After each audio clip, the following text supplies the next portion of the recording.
It is April from Getting Hooked with It. It is spring cozy reading night and I am so happy. I'm really excited to just have a super chill night. I've got Harry Potter ASMR in the background, the Gryffindor common room in case you're curious. The fireplace is on, I've got a nice candle on, and I've got water. Usually, I was actually strangely watching old cozy reading night vlogs a couple of days ago, and every single one I was like, I have a glass of wine.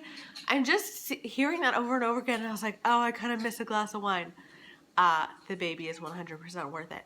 But this is not a glass of wine. I probably should have gotten like sparkling water or something and put it into a wine glass, but I've had like real aversions to any sort of flavored sparkling water, which is so weird. What a weird aversion. But that's that at the moment. So my drinks might not be interesting, but I will be having snacks a little later. I had a flatbread kind of pizza thing with like spinach and beets, and it was really, really good. So I had that for dinner, but I just had it, so I'm not hungry at the moment. But you know what? That's okay. I'm going to dive into my book. You can't see the cover of it. I took the cover, what is it called? Dust jacket. Oh my God, I'm losing my mind. I took the dust jacket of This Is How It Always Is off, but I'm going to hunker down and start to read this amazing book. I have not gotten far at all. I'm still only like 80 pages in, so the likelihood of me reading something else is not very probable, but we'll see. We'll see what I can do. Let's get into it.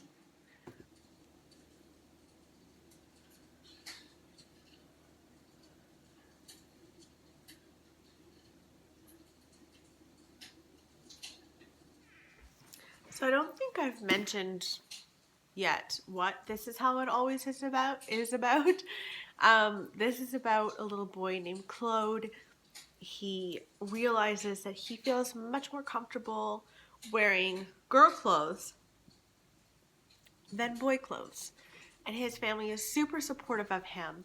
And I think I mentioned in another video, my TBR for spring cozy reading night, that I have been really loving this, and like I've cried a couple of times already. Like one of them was an ugly cry. It's just so good. I will say just one drawback for me as a reader about this book is that the dialogue is very heavy in dialogue sometimes. The dialogue between the parents is kind of Grey's Anatomy-esque. You know how they'll like finish each other's sentences and they're talking so quickly at each other that like it's almost impossible to absorb anything they're saying, and like I often feel like, how do you know what the other person is saying when everyone is talking just that quickly and always witty and always knowledgeable? It just doesn't seem realistic to me, and that is slightly annoying for me. But I also love these parents because they love their kids so much and they're supporting him and yeah, trying to support him, trying to help him navigate his life. So I love them, but because of the dialogue, they don't feel like real people to me. Yeah, so that's interesting, but it's otherwise so good. Very emotional. Do you see that? It is thick rain on cozy reading night.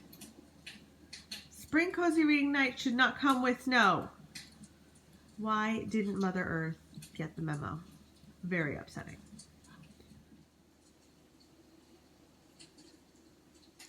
You know, one thing that I'm really finding hard in some ways about this book, and also so good, is how protective I am of the whole family. Like, this author explores all of the crazy questions that people would ask you if you had a son who was transitioning.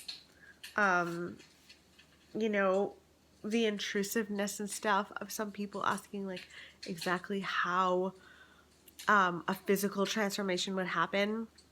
And, like, one person in here said, you know, God doesn't make mistakes, and, you know, Claude should remain Claude and not transition into a girl. And it's like, people are so stupid. It just drives me absolutely crazy that people will impose their own beliefs on other people and, like, be so nosy that it's like there's like no sense of regard for how your questions can hurt other people. I'm really, really protective of this family, and I'm only like 100 pages in, but I'm so protective, it's unbelievable. And these parents, like, handle it with so much grace, and I would not. I know myself, and I would get so mad. I would get so angry. Yeah, it's very strange. Like, the world is very traditional and conventional a lot of the time, and when anyone steps out of that, people are right there to tell you that you've screwed up and, like, get back in line, do the thing that we all do. And it's just terrible, and it's so boring to be so conventional and so traditional. Yeah, I'm so protective of this family. It is kind of ridiculous.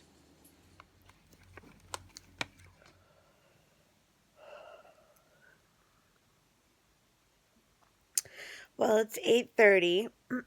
Oh my god, did you hear my scratchy voice there? That's great. It's 8:30. I ate my little chocolate thing. I wasn't really hungry for it, but it's chocolate. Anyway, I ate that, and then I decided to come upstairs to bed because the lighting is so much better up here. So I am going to read for another hour if I'm able to, like, manage it. It is it's starting to get a bit more serious. It was always serious, but the stakes are getting higher and higher, and this is how it always is now, and it's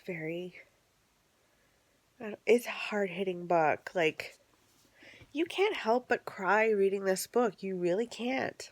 Anyway, I'm going to continue reading. I brought up my nice water. I'm going to take off my makeup soon. That'll feel really good. And I'm pretty much in jammies already, which is nice. Well, gang, it is like 9 o'clock, just after 9 o'clock, and I'm just tired. Like, I'm not able to, like, focus on the book. So I think I'm going to just go to bed, take my makeup off, all of that fun stuff, and go to bed. So I'm gonna end the little vlog here. I'm sorry, I really only read one book. I hope you enjoyed this little vlog anyway. And I hope that you enjoyed your cozy reading night if you participated. I hope you did, because it's lovely. I'll talk with you soon. Okay, bye.